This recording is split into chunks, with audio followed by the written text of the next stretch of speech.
সিলেট নগরীর MAG Osmani medical college এলাকায় বিভিন্ন ফার্মেসিতে জেলা প্রশাসনের অভিযান পরিচালিত হয়েছে।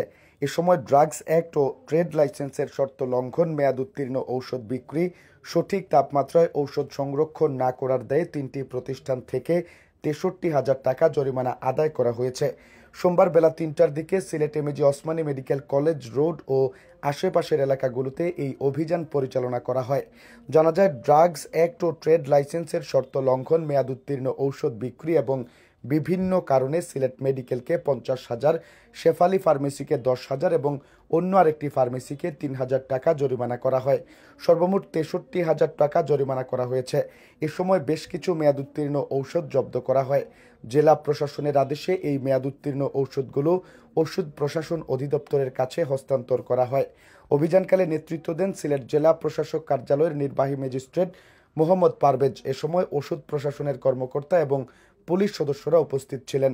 সিলেট জেলা প্রশাসক কার্যালয়ের নির্বাহী ম্যাজিস্ট্রেট মোহাম্মদ পারভেজ জানান, ভোক্তাদের কথা চিন্তা করে সিলেটে এই ধরনের অভিযান অব্যাহত রয়েছে। ড্রাগস অ্যাক্ট ও ট্রেড লাইসেন্সের শর্ত লঙ্ঘন, মেয়াদ উত্তীর্ণ ঔষধ বিক্রি সহ বিভিন্ন কারণে সিলেটের ৩টি ফার্মেসিকে জরিমানা করা হয় এবং বেশ কিছু মেয়াদ উত্তীর্ণ ঔষধ জব্দ করা হয়। সিলেট প্রশাসনের অভিযান অব্যাহত থাকবে। অভিযানটা হচ্ছে আমাদের জেলা প্রশাসনের উদ্যোগে।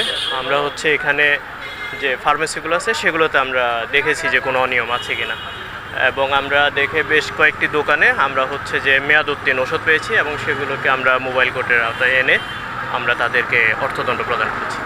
আমরা 3টি দোকানে হচ্ছে এরকম মেয়াদ উত্তীর্ণ ওষুধ পেয়েছি। সেখানে আমরা সর্বমোট ৬৩,০০০ টাকা ওনাদেরকে অর্থদণ্ড এবং ওনাদের কারাদণ্ড প্রদান করেছি। যেগুলো আমরা বড় যে সেগুলো পেয়েছি সেগুলোর জন্য আমরা ওনাদেরকে জরিমানা করছি। আমরা নিয়মিতভাবে আমাদের যে ম্যাজিস্ট্রেটগণ আছেন ওনারা নিয়মিতভাবে এই অভিযানগুলো পরিচালনা করেন এবং এগুলো ভবিষ্যতেও চলমান থাকবে।